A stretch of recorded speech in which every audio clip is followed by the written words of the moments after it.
Everything you've been taught about why Jesus came to earth might be the edited version, not the original story, the narrative many of us know. Jesus was born to die, that his death cleanses sin, and that belief in this sacrifice is the whole point is largely a 4th century theological construction. It's not necessarily what the historical Jesus taught before the councils, before the creeds. Before the institutional church defined what Christianity would become, there was another version of this story. In this version, Jesus didn't come to absorb punishment. He came to deliver a message, a specific, dangerous, and liberating message about the true nature of reality and the real identity of every single human being. The Gnostics preserved that version, and what they preserved changes everything. The word Gnostic comes from the Greek word gnosis, which means direct, experiential knowledge. It's not about belief, faith, or agreeing with a doctrine. It's the immediate,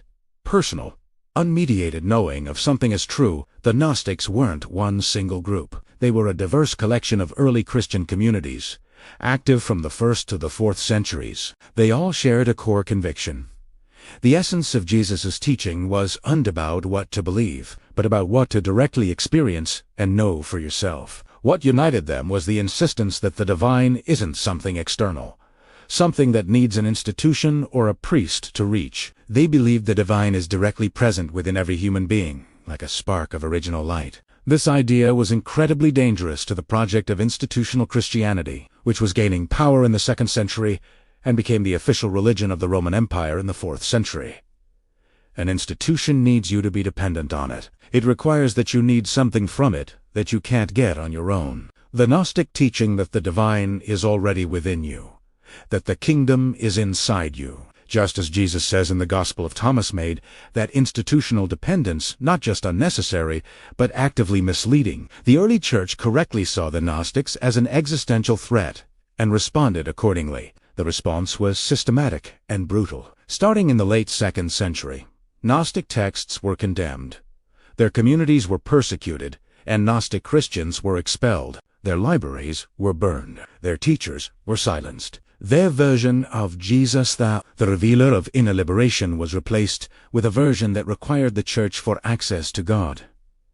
What survived did so only by accident, or the desperate efforts of communities who knew they were hiding something too important to lose. The Nag Hammadi Library, discovered in Egypt in 1945, is the most significant of these survivals. Its 52 texts give us the most complete record of what the Gnostics actually believed about Jesus and what he taught before the story was To understand the Gnostic Jesus, you have to understand the Gnostic cosmos. His mission only makes sense against the backdrop of the reality he was sent to address. And that reality is not what mainstream Christianity presents. In the Orthodox Christian view, the world is God's creation fallen. Yes, but fundamentally the work of the good and supreme God.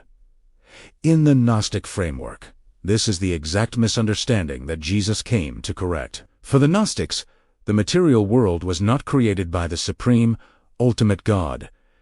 It was created by a lesser, flawed, and sometimes even malevolent being called the demiurge. The Demiurge, whose name in some texts is Yaldabaoth, created the material world as an act of ignorant imitation. He didn't know anything existed above him, and believed himself to be the highest power. He constructed the material world and the human body as a kind of prison, a structure designed to trap the divine sparks of light that had fallen from the true divine realm, called the pleroma, or the fullness. In this cosmology, a human being is not a sinner in need of forgiveness. A human being is a fragment of original divine light, temporarily trapped in a world designed to make that light forget what it is. This is the context for the Gnostic Jesus. He wasn't sent by the demiurge. He was sent from the pleroma, the true divine realm, to penetrate the prison. His mission was to reach the trapped divine sparks inside human bodies and deliver the one thing that could set them free: the knowledge, the gnosis, of who they truly are and where they truly come from. When you read the opening of the Gospel of John, "In the beginning was the Word," the Gnostics heard a description of this rescue mission. The Word entering the world wasn't entering its own creation.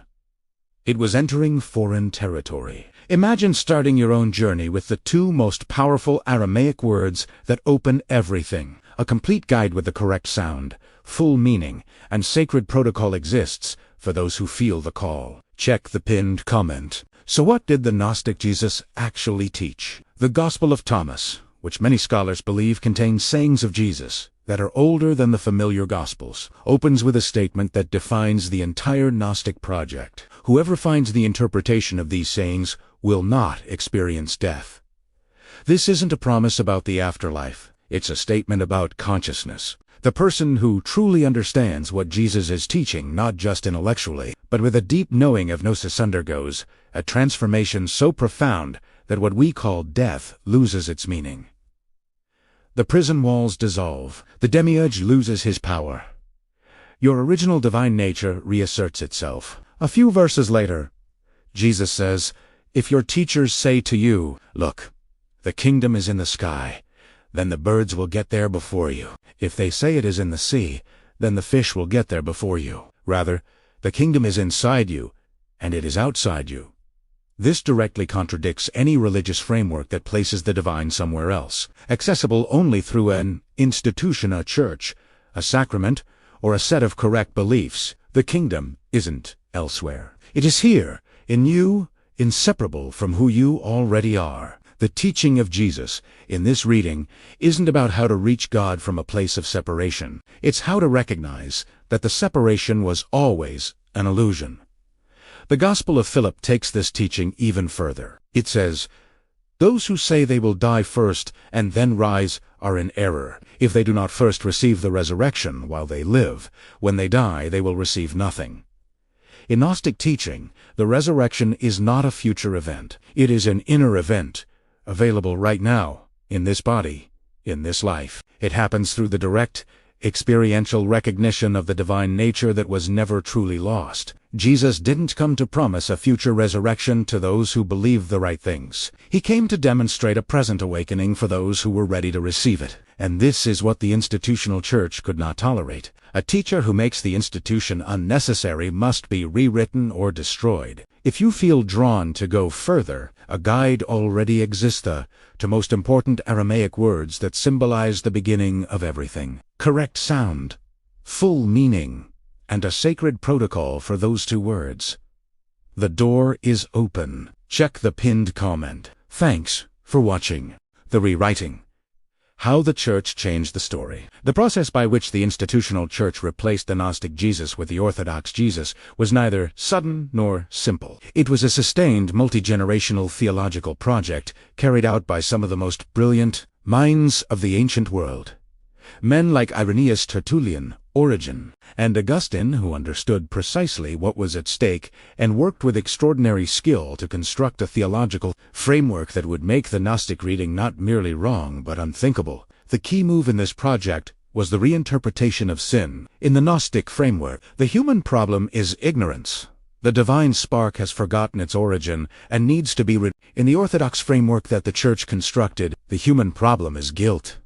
The human being has violated a divine law and needs to be punished or forgiven. This shift from ignorance to guilt is the theological hinge on which the entire institutional project turns. A being who has forgotten its divine origin needs a teacher, someone who can transmit the knowledge of that origin directly. A being who is guilty of sin needs a redeemer, someone with the authority to grant or withhold forgiveness. The teacher model produces a horizontal relationship. The teacher and the student are at the deepest level of the same nature. The teacher simply remembers what the student has temporarily forgotten. The Redeemer model produces a vertical relationship. The Redeemer possesses something the sinner lacks and cannot obtain independently. Institutional religion requires the vertical model. It requires that the human being be fundamentally dependent on something external for their spiritual condition. The Gnostic teaching that the divine is already within, that the kingdom is already here, that the resurrection is available now, destroys this dependency completely. The Council of Nicaea in 325 CE did not invent Orthodox Christianity from nothing. It ratified and codified a theological framework that had been under construction for 2 centuries. But Nicaea was the moment of institutional consolidation, the moment when the emperor's authority was brought to bear on the question of which Jesus would be the official one, and which versions of Jesus would be condemned. The Gnostic Jesus, the Awakener,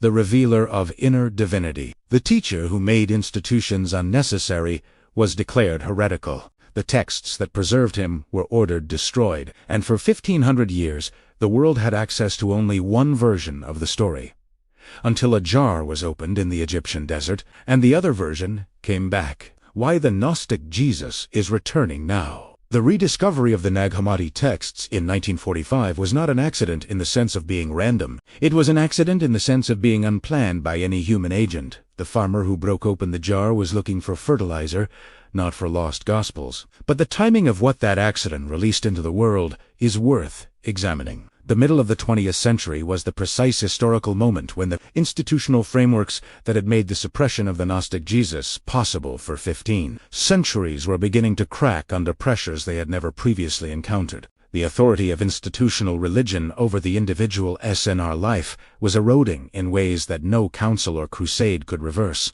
The human hunger for direct experience, for gnosis rather than belief, was resurfacing after centuries of suppression. The Gospel of Thomas, fully translated and publicly available since the 1970s, has become one of the most widely read and studied texts in contemporary spirituality, not primarily by academic scholars, but by ordinary people who pick it up and immediately recognize something in it. Not as a historical document, as a living transmission. When Thomas Logian 77 reads, "I am the light that is over all things. I am all. From me all came forth, and to me all attained. Split a piece of wood, I am there. Lift up the stone, and you will find me there." What people recognize is not a new idea. It is an old one that something in them already knew and had been waiting for language to describe. The Gnostic vision of Jesus is not in competition with sincere Christian faith in the way that the institutional church always insisted it was. It is a deeper reading of the same transmission.